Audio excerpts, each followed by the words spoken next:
Assalamualaikum warahmatullahi wabarakatuh. Saya Susa Fitri, NPM 52017111185. Sekali ini saya akan menjelaskan mengenai hubungan antara 7 tradisi komunikasi dengan suatu fenomena. Baik, yang pertama yaitu fenomena seminar. Seminar di sini memiliki teori yaitu retorika. Kenapa saya katakan demikian? Karena retorika itu merupakan suatu seni dalam berbicara. Nah, kemudian kelompok teori publik, cakupannya publik dan massa. Kemudian tradisinya yaitu retoris atau seni berbicara.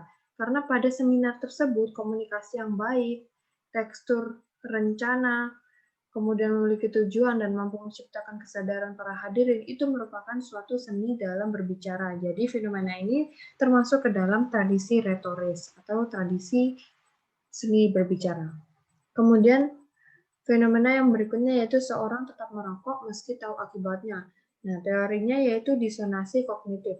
Kenapa disonansi kognitif? Karena disonansi kognitif itu sendiri merupakan perasaan ketidaknyamanan akibat sikap tidak konsisten dalam hal perilaku atau kebiasaan, seperti halnya seseorang itu yang tetap merokok.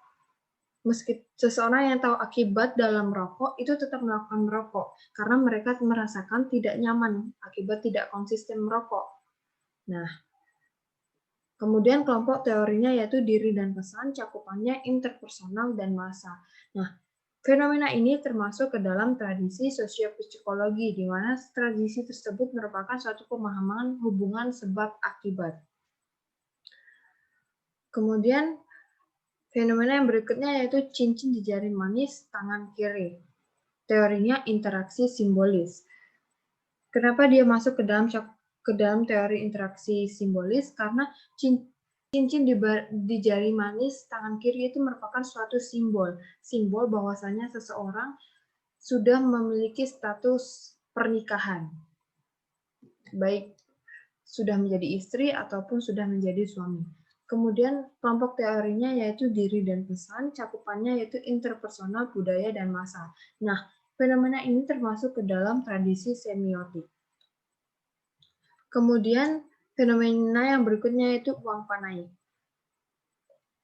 Termasuk ke dalam teori akomodasi komunikasi. Kelompok teorinya budaya, kemudian cakupannya budaya dan massa. Nah, tradisi dari fenomena ini yaitu sosiokultural.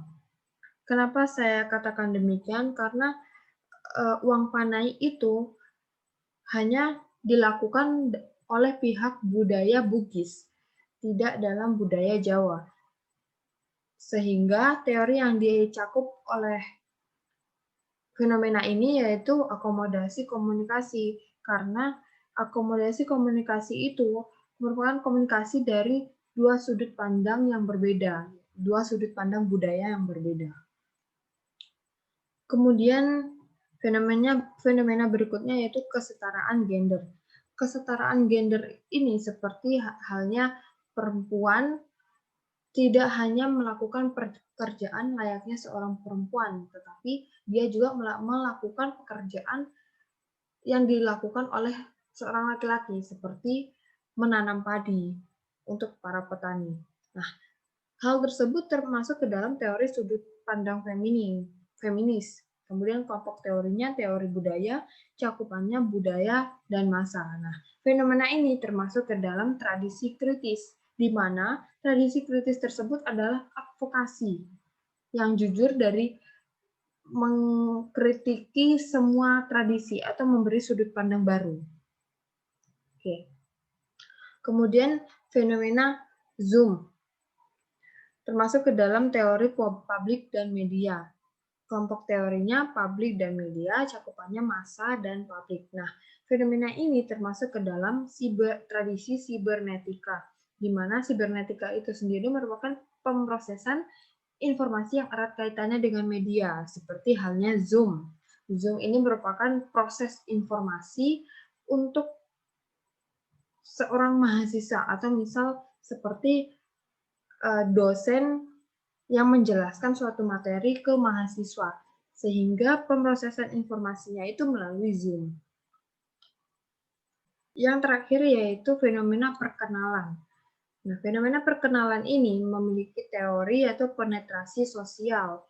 Kemudian kelompok teorinya pengembangan hubungan, cakupannya interpersonal dan massa, kemudian tradisinya yaitu tradisi fenomenologis. Kenapa saya ambil fenomena perkenalan? Karena pada saat kita perkenalan, kita tidak menunjukkan sisi intim dari kita. Kita tidak menunjukkan spesifikasi dari kita, melainkan kita hanya menunjukkan secara umum bagaimana diri kita, seperti nama kita, asal dari mana. Nah, hal itu termasuk ke dalam fenomenologis, di mana fenomenologis itu sendiri merupakan pemahaman yang berbeda pada suatu fenomena sosial. Oke, mungkin itu yang bisa saya sampaikan atau yang bisa saya jelaskan mengenai hubungan antara 7 tradisi komunikasi dengan suatu fenomena. Lebih dan kurangnya saya mohon maaf. Wabillahi taufiq wal hidayah. Wassalamualaikum warahmatullahi wabarakatuh.